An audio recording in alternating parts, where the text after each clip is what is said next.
여러분 안녕하십니까? 오박사의 공연예술 이야기 110회입니다. 지난 회들에서 제가 조금씩 말씀드렸지만 저는 한국 신극의 정체성 혹은 본질을 소극장 운동이다 라고 주장하고 있습니다. 그러니까 사실주의라는 어떤 특정 분야의 사조를 한국 연극의, 한국 근대극의 본질적 정체성으로서 주장할 것이 아니라 방법론을, 철학 내지는 이념을 한국 근대 연극의 정체성 내지는 본질로서 간주하자라는 것이지요. 정치도 그렇겠지만 한국의 예술에서 무언가 획기적이고 새로운 것이 나오게 되는 것은 근대적인 현상들이 두드러지게 눈에 띄게 되는 것은 3.1운동 이후의 1920년대부터의 일입니다. 연극도 그렇고요. 1920년대의 평론과 관련해서는, 연극론과 관련해서는 아무래도 현철과 윤백남 그리고 김우진을 생각하게 되는데요. 이번 회에는 김우진의 유명한 글, 우리 신극운동의 첫 길이라는 제목의 글을, 그 글 중에 일부를 여러분들께 소개해 드리도록 하겠습니다. 이 글은 1926년에 조선일보에 5월달 동안 아마 며칠에 걸쳐서 쓰여진 것 같습니다. 제가 지금 읽어드릴 텍스트는 연극과 인간에서 나온 서연호, 홍창수 편의 김우진 전집 2권에 실려있는 버전입니다. 이 글, 우리 신극운동의 첫 길은 필자가 홍혜성과 김수산으로 되어 있습니다. 그래서 이 글은 홍혜성 전집에도 들어가 있고 김우진 전집에도 들어가 있고 이렇게 되는데요. 누가 썼는지, 정확하게 두 사람이 어떠한 방식으로 이 글에 기여했는지는 모르겠지만 실질적으로는 김우진이 이 글을 쓴 것이 아니겠느냐, 이렇게 사람들이 보고 있습니다. 김수산이라는 것은 김우진을 말하는 것이죠. 이 글 안에 챕터 중에 D번, 소극장식과 회원제 부분의 일부를 여러분들께 읽어드리고 또 말씀드리도록 하겠습니다. 어떤 이는 신극운동을 일으키려면 그 자체의 극장을 가져야 한다고 말하는 이가 있다. 물론 호의견이다. 그러나 어떻게? 누가 돈을 주어서? 이 의견은 돈 나올 때까지 기다리고 있으라는 말이다. 힘써서 주선하면 나온다고 가정하자. 그러나 이것이 오늘 현상으로서 몇 년을 걸려서, 몇십 년을 걸러서 돈 나올 때까지 기다릴까? 또 극장을 세우고 나서 그 안에서 일하는 일꾼과 관중도 아직 채 미숙한데 무슨 힘과 재간으로 해나간다. 극장만 가지게 되면 물론 재간과 힘도 그 속에서 나올 것이지만 극장 세울 돈이 먼저 있으면 인물 양성에 먼저 써야 할 줄을 알아야 한다. 그러나 오늘 돈 가진 조선인으로서 극운동이나 극장을 위해 돈을 내놓는 이가 있다면 그 이는 바보가 아니면 이익을 보고자 하는 이에 불과할 것이다. 왜 그런 거니? 오늘 앉아서 진정한 의미의 신극운동을 일으키면 경제로는 반드시 처음에는 실패될 것을 가정해 놓은 연후의 일이니까 말이다. 이 가정을 하지 않는 동안 누가 돈 내놓을 바보가 있겠느냐. 우리가 처음에는 극장을 가질 필요가 없다는 이유는 그것이 불가능하다는 아키라메에서 나오는 이유. 안투안이 그랬고 그 뒤를 이어 일어난 독일의 자유무대가 그랬다. 미국 각 지방에서 일어난 소극장이 그랬다. 그이들은 영리가 목적이 아니고 새 일이 목적이었다. 우리도 이러한 각오를 가져야 이 일이 된다. 영리는 잊어버리자. 돈 몇 푼 들인 후에 설령 그 돈이 다 사라지고 우리는 거러지가 된다고 하자. 그러나 다만 그 땅에 신극운동의 새 종자를 떨어뜨린 점만 있으면 그만이다. 새 종자가 떨어지는 동시에 그 원가지는 말러지는 것을 우리는 초목에서 보지 않는가? 공회당도 좋다. 혹은 야외의 가옥으로도 좋다. 그런 곳에서 하는 일이 만일 눈 있는 이에게 감동만 주면 돈도 나올 수가 있다. 그때 가서는 극장도 세우자, 학교도 두자, 배광이나 장치에도 마음껏 설비해보자, 외국에까지 가서 기구도 사오자. 그러나 오늘 현상으로서 이런 것을 바라는 것은 꿈이다. 만일 꿈이 아님을 증명할 용기가 있는 이가 있으면 누구든지 나오너라.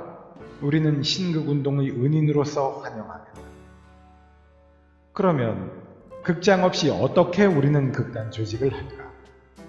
우리는 먼저 회원 조직을 입안하고 있다. 회원 조직으로 된 선진 극단의 처지와 우리의 일하려는 처지는 좀 다르다. 그 이들은 본래의 큰 영리적 극장 또는 재래의 전통극에 생금된 다수의 관중을 대적으로 하기 위하여 회원 제도를 생각한 것이다. 그러나 우리도 이와 같은 형편에 있기는 하지만 제일 큰 수는 방도로 들어간 관중, 그것들이다. 이런 이들을 상대로 하는 이상 신극운동이 무결과하게 실패될 것은 정한 일이다. 학교에 등교하는 것과 같은 엄중하고 절실하고 순실한 기분으로 극장에 오는 관중이 설령 하나가 되더라도 그 한 사람을 위해 먼저 연출을 하자. 그 한 사람이 곧 우리의 동지다. 이 한 동지에서 다른 동지가 생기고 그 다른 동지에서 또 다시 수 늘어가는 동지가 생길 것이다. 이 소수의 동지를 위해 연출할 것은 얼른 생각하면 일반 민중을 무시하거나 배타적 행동으로 베일 터이지만 신극운동의 봉화를 든 이로서는 맨 처음으로 밟을 길이 이것 외에는 없는 줄 안다. 이곳에 입각이 없기 때문에 헤어진 모 회가 신극운동의 암호 효과나 씨알머리 한 개도 안 남겨준 무의미한 일에 불과하게 된 것이다.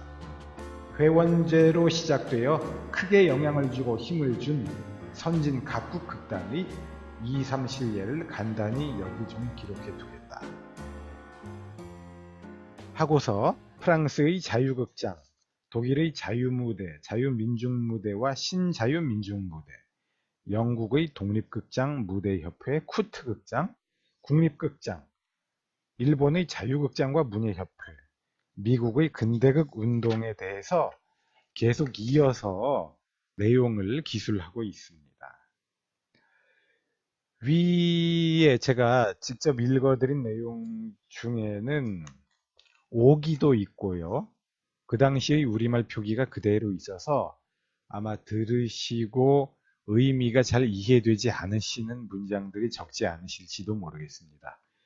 이것은 역시 제가 지난번에도 말씀드렸지만 이런 자료들은 우리가 눈으로 직접 보면서 그 내용을 생각하고 분석해야 하는데 지금 우리의 현실이 그럴 수가 없으니까 관심이 있으신 분들은 직접 이 글을 찾아서 읽어보시면 되겠습니다.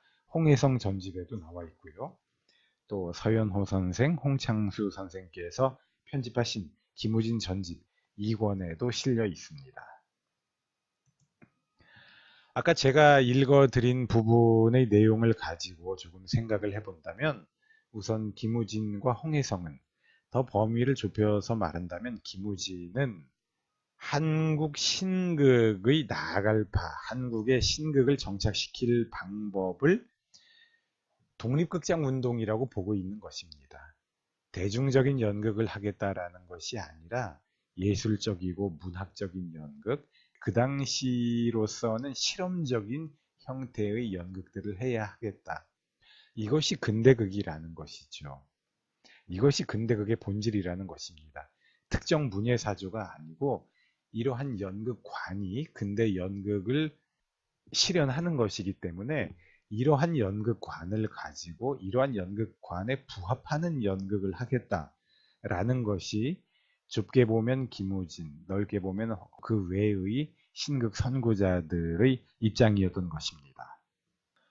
그리고 자신들의 이러한 방법론에 동의하는 사람들만을 대상으로 해서 일단 엘리트 관객들에게 신극을 선보이고 그들로부터 조금씩 세력을 펼쳐나가자, 확장시켜 나가자라고 김우진은 말하고 있죠. 그러니까 이렇게 본다면 연극에 있어서 엘리트 관객을 위주로 공연을 하는 것은 그리 낯선 역사가 아니게 됩니다. 근데 이후의 연극에 있어서는 말이죠. 엘리트 연극을 위주로 공연을 하는 사람들은 쉽게 말하면 브레이트도 그렇고 또 대표적으로는 그로토프스키 같은 사람이 그렇지 않습니까? 어찌되었건 브레이트조차도 자기가 말하는 것과는 다르게 엘리트 연극 관객을 위해서 공연을 한 셈이 되어버렸습니다. 그리고 요즘 유행하고 있는 어떤 공연 형태들은 많은 사람들이 보러 하려 하기보다는 자신들의 의도를 이해해 줄 수 있는 사람들이 주로 와서 봐줬으면 하는 마음을 가진 공연들이 많지요. 어떻게 보면 이러한 생각들은 교만하거나 오만한 것이 아니라 근대극의 실험 정신을 그대로 이어받고 있는 모습이라고 볼 수도 있겠습니다. 그리고 한국 같은 경우에는 이렇게 엘리트 관객을 위주로 해서 공연을 하는 데에는 아예 공연 예술의 관객 대중이 확보되어 있지 않아서 관객 개발이 이루어져 있지 않아서 최소한의 관객 개발, 최소한의 확보되어 있는 관객을 위해서 공연을 하고 거기서부터 조금씩 관객 개발을 해 나가겠다라는 생각을 가지고 있는 결과라고 보아야 할 것이겠습니다.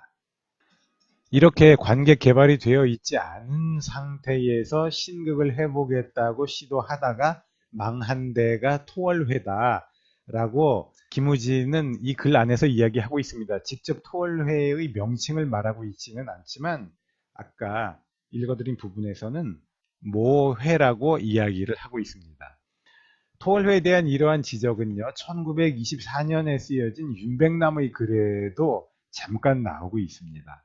아마 1920년대 중반 즈음에 들어가면 토월회가 처음의 초심을 잃고서 상업극단화 되어가고 있기 때문에 그러면서 이른바 신파나 다름없는 작품, 사실상 신파 작품들을 공연하게 되기 때문에 이러한 점을 비판하고 있는 것이라고 보여집니다.